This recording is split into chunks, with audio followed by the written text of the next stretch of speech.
Hello dear students, effects of electric current ह्या चॅप्टरच्या notes आजच्या लेक्चरच्या थ्रू मी तुमच्यासोबत शेअर करत आहे. हा चॅप्टर बराचसा आपल्या 9वीचा जो करंट इलेक्ट्रिसिटी चॅप्टर आपण शिकलो होतो त्या चॅप्टरवरती आधारित आहे. आणि तो चॅप्टर जर तुम्ही व्यवस्थित केलेला नसेल, त्यातल्या कन्सेप्ट जसं की करंट म्हणजे काय, पोटेन्शियल डिफरन्स म्हणजे काय, तर तुम्हाला इथं ह्या चॅप्टरमधल्या कन्सेप्ट समजायला देखील अडचण होणार आहे.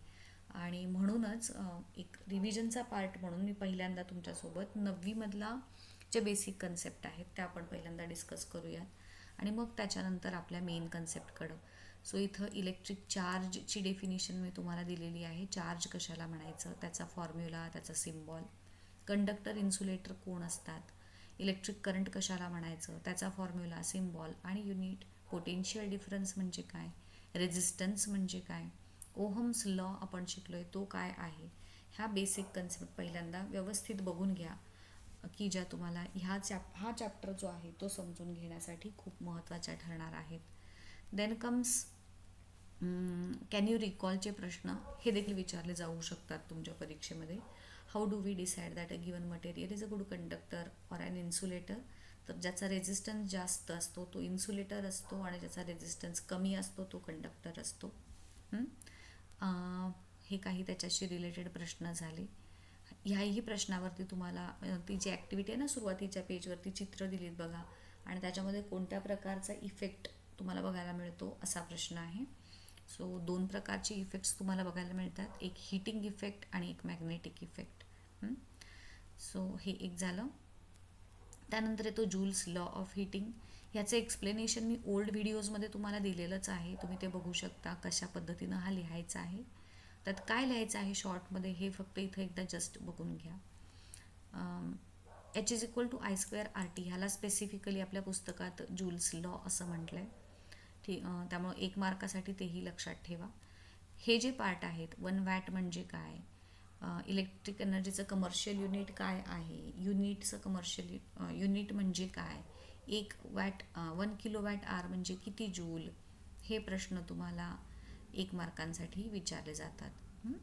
त्यानंतर येतो पुढचा heating effect of electric current. ह्याच्यामध्ये ही त्याची डेफिनेशन झाली की when a resistor is connected in a circuit heat is produced in it due to the current, आणि त्याला म्हणतात हीटिंग इफेक्ट. कोणते कोणते डिव्हायसेस यूज केले जातात which are based on heating effect, हा प्रश्न तुम्हाला विचारला जातो 1 मार्क्ससाठी. तसंच इलेक्ट्रिक हीटर किंवा कुकरमध्ये नायक्रोमची वायर यूज केली जाते, हे 1 मार्कसाठी लक्षात ठेवायचं. त्यानंतर ह्याच्यावरती नोट असतात, इलेक्ट्रिक बल्ब, फ्यूज. मग त्याच्यात तुम्हाला काय लिहायचं आहे हा पार्ट मी या नोट्समध्ये दाखवलेला आहे. MCB म्हणजे काय हेही इथं वेगळं दिलेलं आहे. तुमच्या पुस्तकात तुम्ही जर बघायला गेलात तर हे सगळं भेळमिसळ दिसून येईल तुम्हाला. सो इथं मी पॉईंट वाईज दिलेत सो दॅट तुम्हाला लक्षात ठेवायला सोपं जाईल. Then comes short circuiting. ह्याच्यावरती तुम्हाला 2 आणि 3 मार्कांसाठी मोस्टली प्रश्न विचारला जातो, तेव्हा काय लिहाल हे ह्या नोट्समध्ये दिलेलं आहे.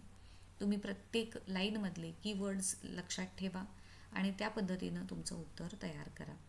शॉर्ट सर्किट अवॉइड करण्यासाठी काय कराल. त्यानंतर येतो ओव्हरलोडिंगचा पार्ट. ओव्हरलोडिंग म्हणजे काय. मग येतो magnetic effect of electric current. त्यालाच आपण इलेक्ट्रोमॅग्नेटिझम असं म्हटलं आहे.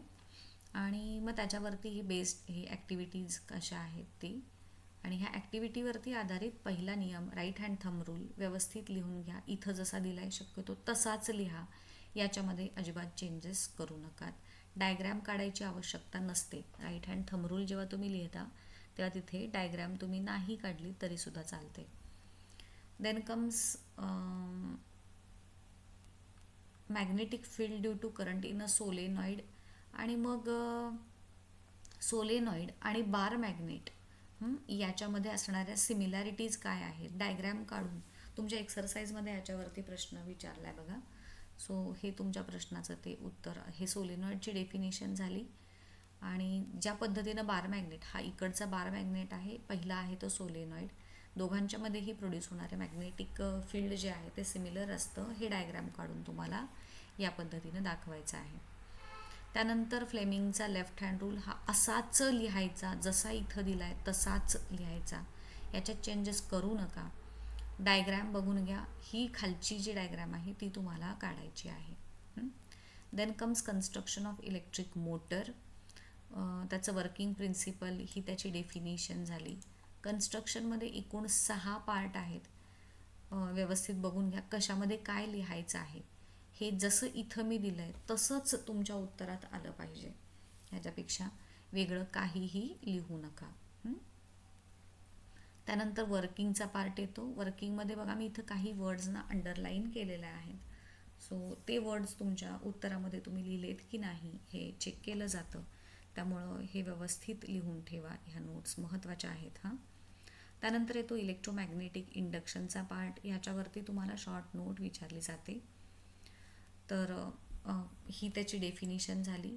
इलेक्ट्रोमॅग्नेटिक इंडक्शन किंवा इलेक्ट्रोमॅग्नेटिझम कशा पद्धतीनं तुम्ही इंड्यूस करू शकता हे इथं दिलं आहे. त्याचा शोध कुणी लावला ही माहिती बेसिक झाली. Then comes galvanometer. त्याच्यावरती सुद्धा तुम्हाला नोट जेव्हा विचारली जाते शॉर्ट नोट तेव्हा तुम्ही काय लिहाल तर एवढी माहिती त्याच्यामध्ये लिहाल. पुढचा आहे तो फॅराडेचा लॉ ऑफ इंडक्शन. हेही तुम्हाला विचारलं जातं. तर नुसता लॉ विचारला की हे जे तुम्हाला बोल्ड दाखवलं आहे ते तुम्ही लिहाल. आणि नोट विचारली तर मग इथं जे दिले ते पूर्ण तुम्ही लिहाल. ठीक आहे. देन कम्स फ्लेमिंगचा राईट हँड रूल. हा पण जसा इथं दिला आहे तसाच लिहायचा आहे. लेफ्ट हँड रूल आणि राईट हँड रूल ह्याच्यामध्ये फक्त मी जो बोल्ड पार्ट केला आहे तो त्याचा फरक आहे. म्हणजे लेफ्ट हँड रूलचा शेवट तुम्ही थंब न करताय, वेअर ॲज राईट हँड रूलचा शेवट तुम्ही मिडल फिंगर न करताय असं दाखवायचं. अगेन डायग्रॅम ही इथं जी खाली दिलेली आहे. देन कम्स AC आणि DC. डायरेक्ट आणि अल्टरनेटिंग करंटमधला डिफरन्स तुम्हाला 3 मार्कांसाठी 2 मार्कांसाठी वगैरे येतो. इथे एकूण 8 ते 9 डिफरन्स लिहिलेत मी. त्यातले कोणतेही तुम्हाला जे आवडतील म्हणजे बघताना सगळेच बघून घ्या. लिहिताना तुम्हाला आवडीचे कोणतेही 2-3 लिहू शकता. Then comes electric generator. 2 जे जनरेटर आहेत एक AC जनरेटर DC. त्यातला हा पहिला इलेक्ट्रिक जनरेटर म्हणजे आपला AC जनरेटर. हे त्याची डायग्रॅम वगैरे आणि ही त्याची परत इन्फॉर्मेशन जी आपण मगाशी DC मोटरमध्ये लिहिलेली होती. तुम्ही जर एक ऑब्झर्व केलं असेल तर तुमच्या लक्षात येईल की rectangular loop, strong magnet, brushes, axle हे पार्ट त्या मोटरमध्ये देखील होते आणि इथं देखील आहेत. वेगळा पार्ट फक्त स्लिप रिंगचा आहे आणि गॅल्व्हॅनोमीटर. तिथं आपण बॅटरी जोडली होती, इथं गॅल्व्हॅनोमीटर जोडला आहे. आणि तिथं स्लिप रिंग्ज नव्हत्या, तिथं स्प्लिट रिंग होत्या. हा एक फरक आहे. बाकी सगळा कन्स्ट्रक्शन सेम आहे. ही त्याची डेफिनेशन आहे जनरेटरची. मोटरमध्ये होतं इलेक्ट्रिकल एनर्जीचं कन्व्हर्जन मेकॅनिकल एनर्जीमध्ये करणारं डिव्हाइस आणि जनरेटर आहे मेकॅनिकल एनर्जीचं कन्व्हर्जन इलेक्ट्रिसिटीमध्ये करणारं डिव्हाइस. वर्किंग प्रिन्सिपल समजून घ्या. हे 1 मार्कासाठी विचारलं जातं. And then comes the working part. वर्किंगमध्ये तुम्ही जसं मी इथं लिहिलं आहे अगेन तसंच तुम्हाला लिहायचं आहे. याच्यामध्ये काहीही बदल करायचे नाहीत. हा झाला AC जनरेटर किंवा त्यालाच आपण काय म्हटलं इलेक्ट्रिक जनरेटर. आणि पुढचा जो येतो तो DC जनरेटर. परत त्याचं कन्स्ट्रक्शन हे सेमच आहे. त्यामुळे तुम्ही कन्स्ट्रक्शनचा पार्ट हा मोटर आणि 2 जनरेटरचा एकसारखा कराल. वर्किंगमध्ये थोडे जे चेंजेस आहेत ते व्यवस्थित बघून घ्या. हे वर्किंग हे तुम्ही ह्याच पद्धतीनं लिहिणार आहात अगेन. सो हा आपला झाला चॅप्टरचा शेवट. नोट्स कशा वाटल्या मला नक्की सांगा. व्हिडिओ आवडला असेल तर लाईक, शेअर आणि सबस्क्राईब करायला विसरू नका. पुढच्या व्हिडिओमध्ये मी अशाच पुन्हा काही महत्त्वाचे पार्ट्स तुमच्यासोबत जे एक्झामसाठी महत्त्वाचे आहेत ते शेअर करेन. भेटूयात पुढच्या व्हिडिओमध्ये. Till then goodbye. Thank you.